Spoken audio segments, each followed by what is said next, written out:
The owner of a local newspaper has filed a lawsuit against Pender County over what he believes are First Amendment violations. The Pender Topsail Post and Voice used to be the county's go-to for legal notices and also county advertising. But county commissioners voted in April to do business instead with the Wilmington Star News. WCTV's Delaney Tarpley spoke to the owner and editor of the Pender Post. Delaney, it's his claim that the commissioners made the move because they did not like what he wrote about them. Yeah, that's right, Daniela. Pettigrew says he keeps his criticisms in the opinion section of the paper under a column. He believes a political cartoon that accompanied the column is what led commissioners to take their business elsewhere.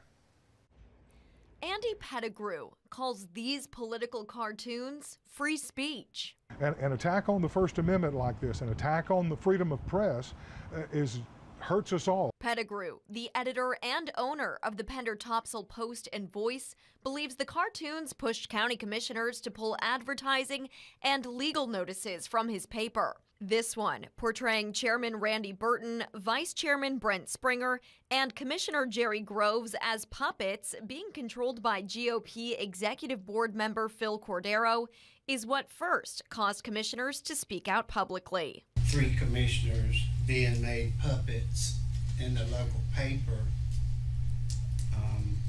is not fulfilling community expectations. We need to address that soon. Then, about a month later, the 3 commissioners often featured in the cartoons voted to pull all legal notices and county advertising from the Pender Post and instead put them in the Wilmington Star News. Your advertisement, all advertisement, anything to do with the citizens of Pender County. All those in favor signify by saying aye and raise your hand. Aye.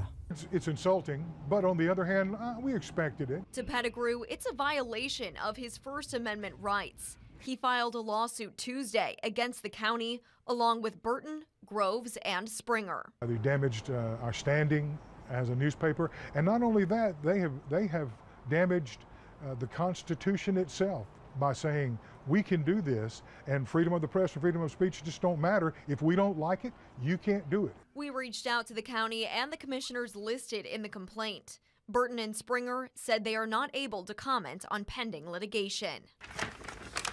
In the meantime, Pettigrew says the loss in advertising revenue has forced cutbacks at the paper. Even so, he believes the damage to the concept of free press will keep him from dropping this lawsuit. We're not going to go away after they did what they did in the meeting.